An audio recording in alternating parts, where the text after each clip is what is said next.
মথির লেখা সুসমাচার অধ্যয়নে আপনাদের স্বাগতম।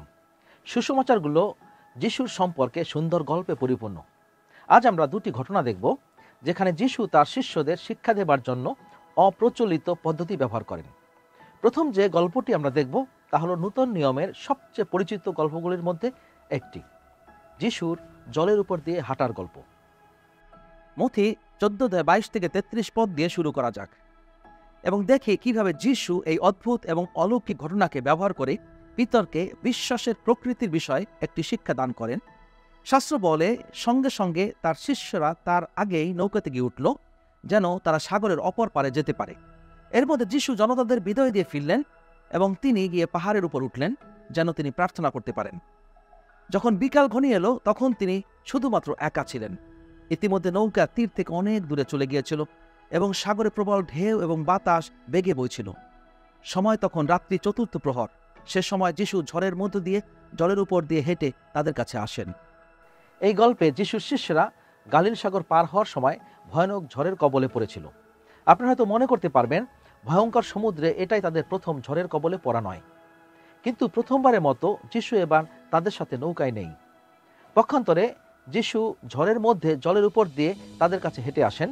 মথি 14:26-33 পদ বলে, শিষ্যরা একজনকে সাগরের উপরে হাঁটতে দেখে ভীষণ ভয় পেয়ে বললেন, ভূত ভূত, আর তার পরেই চিৎকার করে উঠলেন। যিশু তাদের বললেন, এই তো আমি, ভয় করো না, সাহস করো। পিতর তাকে বললেন, প্রভু, যদি আপনিই হন তবে জলের উপর দিয়ে আপনার কাছে যেতে আমাকে আদেশ দিন। যিশু বললেন, এসো। তখন পিতর নৌকা থেকে নেমে জলের উপর দিয়ে হেঁটে যিশুর কাছে চললেন, কিন্তু জোর বাতাস দেখে তিনি ভয় পেয়ে ডুবে যেতে লাগলেন এবং চিৎকার করে বললেন, প্রভু, আমাকে বাঁচান। যিশু তখনই হাত বাড়িয়ে তাকে ধরলেন এবং বললেন, অল্প বিশ্বাসী, কেন সন্দেহ করলে? যিশু আর পিতর নৌকার উঠলে পর বাতাস থেমে গেল। যারা নৌকার মধ্যে ছিলেন তারা যিশুকে ঈশ্বরের সম্মান দিয়ে প্রণাম করে বললেন, সত্যি আপনি ঈশ্বরের পুত্র। শিষ্যরা যখন যিশুকে জলের উপর দিয়ে হেঁটে আসতে দেখেন তখন তারা বুঝতে পারেননি আসলে কি ঘটছে। তারা মনে করছিলেন একটি ভূত তাদের দিকে হেঁটে আসছে এবং তারা ঝড়ের চেয়েও বেশি তাকে দেখে ভয় পেয়ে যায়। সম্ভবত তারা কিছু পুরনো গল্পে বিশ্বাস করত, যা নাবিকেরা জাহাজের ধ্বংস এবং ডুবে যাওয়ার লক্ষণ হিসেবে জলে ভূতের উপস্থিতিকে দায়ী করত।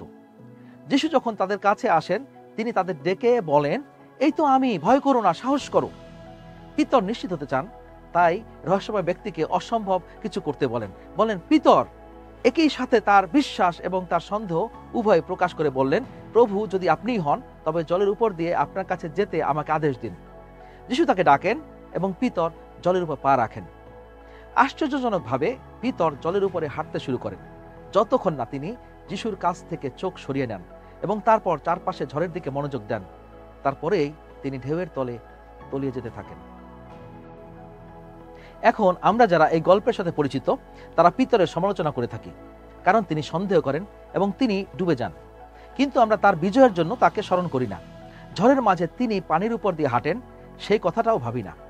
বাকি শিষ্যরাও ভূত দেখা নিয়ে চিৎকার করে দৌড়াতে ব্যস্ত।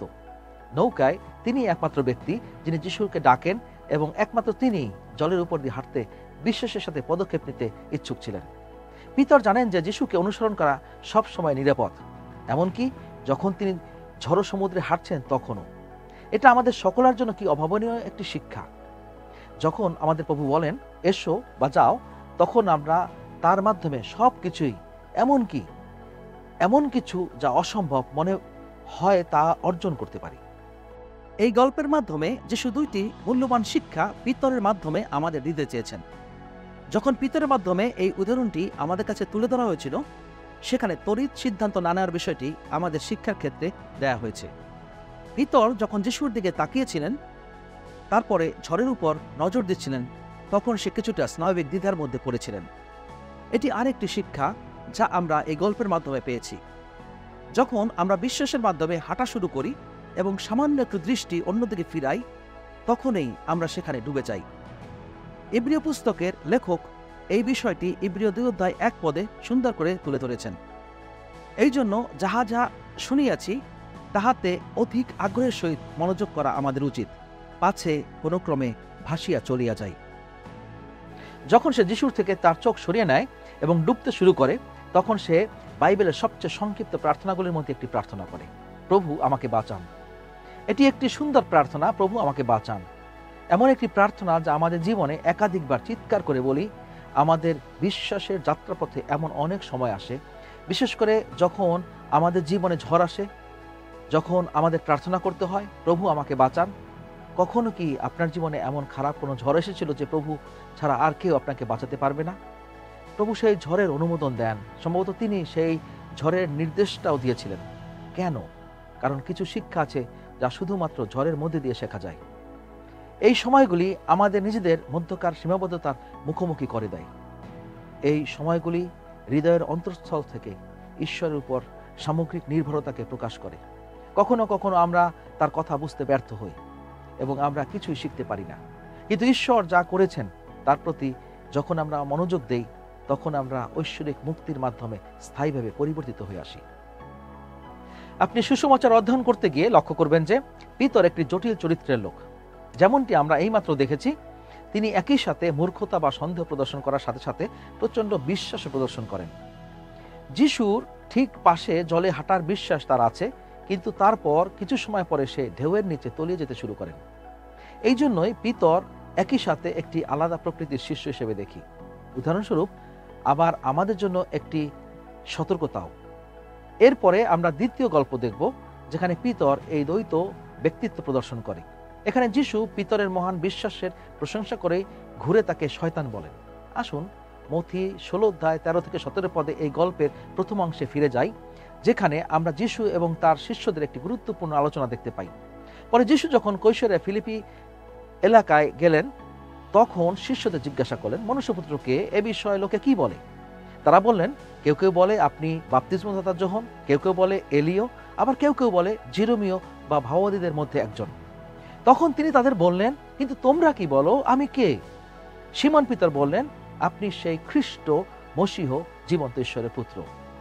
আর যিশু তাকে বললেন, ধন্য তুমি জোনার পুত্র সিমন, কারণ রক্ত মাংস তোমাকে এটা প্রকাশ করেনি, কিন্তু আমাদের স্বর্গস্থ পিতা ইহা প্রকাশ করেছেন। এই আলোচনায় যিশুর নিজের পরিচয় এবং শিষ্যরা নিজেরা কাকে অনুসরণ করছে বলে বিশ্বাস করে সে সম্পর্কে যিশু তার প্রেরিতদের একটি সহজ প্রশ্নের উত্তর দিতে বলেন, তোমরা কি বলো, আমি কে? পিতর সরাসরি যিশুকে উত্তর দেন, আপনি সেই খ্রিস্ট মসীহ, জীবন্ত ঈশ্বরের পুত্র। যিশু এত সুন্দরভাবে পিতরের কথায় সাড়া দেন, যা আমাদের অনেক মহান কিছু সত্য শিক্ষা দেয়। প্রথমে আমরা শিক্ষা পাই যে মানুষের প্রজ্ঞা যিশু যা তাকে দেয় সেই পরিচয় চিনতে পারে না। যিশু 17 পদে বলেছেন, কারণ কোনো মানুষ তোমার কাছে এটা প্রকাশ করেনি, আমাদের স্বর্গস্থ পিতাই প্রকাশ করেছেন। তিনি আমাদের বলেছেন যে ঈশ্বরের পুত্রের পরিচয় সম্পর্কে প্রকৃত জ্ঞান শুধুমাত্র ঈশ্বরের কাছ থেকে প্রকাশিত হওয়ার মাধ্যমে আসে। যিশুর প্রতিক্রিয়া 18 পদে অব্যাহত রয়েছে। সেখানে তিনি বলেছেন, আমি তোমাকে বলছি, তুমি পিতর, আর এই পাথরের উপরে আমি আমার মণ্ডলী গাঁথব। নরকের কোনো শক্তি তার উপরে জয়লাভ করতে পারবে না। এখানে আমরা দেখতে পাই যে একজন সাধারণ মানুষ বিশ্বাসে অসাধারণ স্বীকারোক্তি, এমন বাস্তবতার কাজ করতে পারে যা আমরা দেখতে পাই যিশু তার মণ্ডলী পিতরের মধ্যে দিয়ে গড়ে তোলেন। তিনি সাধারণ মানুষের মাধ্যমে অসাধারণ কাজ করেন, কারণ তার আত্মা আমাদের মধ্যে বাস করবেন। এটাই তার মণ্ডলীর মূল কাজ হতে চলছে। নরকের সমস্ত শক্তি এটিকে থামাতে পারে না, কারণ এটি মানুষের কাছ থেকে নয়, বরং ঈশ্বরের কাছ থেকে আসে। মজার ব্যাপার লক্ষ্য করুন যে এই প্রথম যিশু মণ্ডলীর কথা উল্লেখ করেছেন। এখন পিতরের এই মহান স্বীকারোক্তির পরপরে যিশু তার শিষ্যদের বলেন যে তাকে অবশ্যই দুঃখভোগ করতে হবে এবং মৃত্যুবরণ করতে হবে। পিতর এই বিষয়টি কি ভালোভাবে নেননি। মথি এই বিবরণটি 16 অধ্যায় 21 থেকে 23 পদে বর্ণনা করেন। সেই সময় থেকে যিশু তার শিষ্যদের জানাতে লাগলেন যে তাকে জেরুজালেমে যেতে হবে এবং বৃদ্ধ নেতাদের, প্রধান পুরোহিতদের ও ধর্ম শিক্ষকদের হাতে অনেক দুঃখ ভোগ করতে হবে। পরে তাকে মেরে ফেলা হবে এবং তৃতীয় দিনে মৃত্যু থেকে জীবিত হয়ে উঠতে হবে।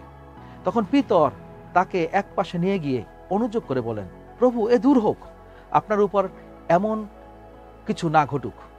যিশু ফিরে পিতরকে বলেন, আমার কাছ থেকে দূর হও শয়তান, তুমি আমার পথের বাধা। যা ঈশ্বরের তা তুমি ভাবছো না, কিন্তু যা মানুষের তাই তুমি ভাবছো। যিশু তার উত্তরের জন্য পিতরের প্রশংসা করেছিলেন। এখন যিশু তাকে তিরস্কার করলেন এবং তাকে শয়তান বলে ডাকেন। পিতর মনে করেন যিশুর কখনোই নিজের সম্পর্কে এমন নেতিবাচক কথা বলা উচিত নয়। তিনি বোকার মতো কথা বলেন এবং যিশু যা বললেন তার বিরোধিতা করেন। যিশু জানেন এই সময় পিতর মানুষ হিসেবেই সাড়া দিচ্ছেন।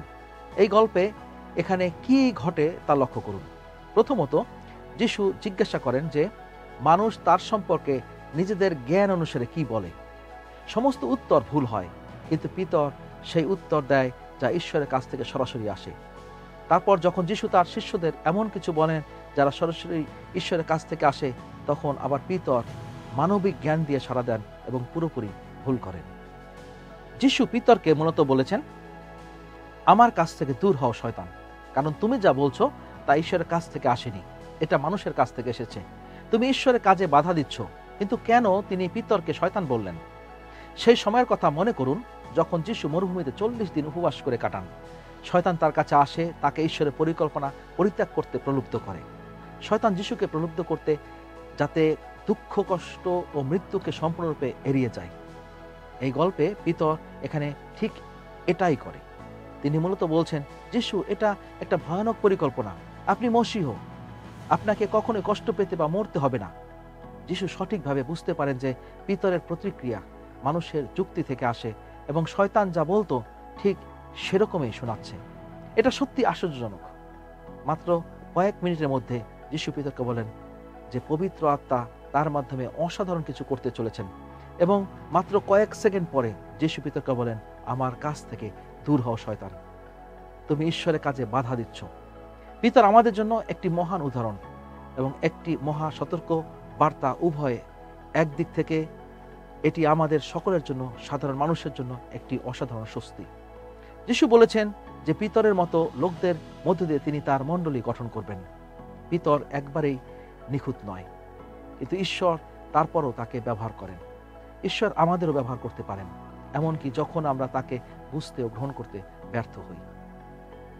শেষ করার সময় মনে রাখবেন যে আমাদের সকলকেই ভালো এবং খারাপ উভয় দিক দিয়ে পিতরের মতো হওয়ার সম্ভাবনা রয়েছে।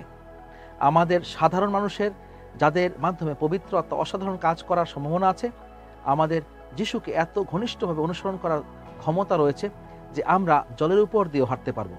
কিন্তু একই সময় আমাদের পৃথিবীতে ঈশ্বরের কাজকে বাধা দেওয়ার সম্ভাবনা রয়েছে। আমরা সহজেই তার দিক থেকে আমাদের দৃষ্টি সরিয়ে নিতে পারি এবং ঝড়ের কবলে পড়ে জলে ডুবে যেতে পারি। এটা পুরোপুরি নির্ভর করে আমরা কি আমাদের নিজস্ব প্রজ্ঞার দ্বারা প্রভাবিত হয়ে সিদ্ধান্ত নেই, নাকি আমরা যিশুর প্রতি মনোনিবেশ করে এবং তাকে অনুসরণ করি।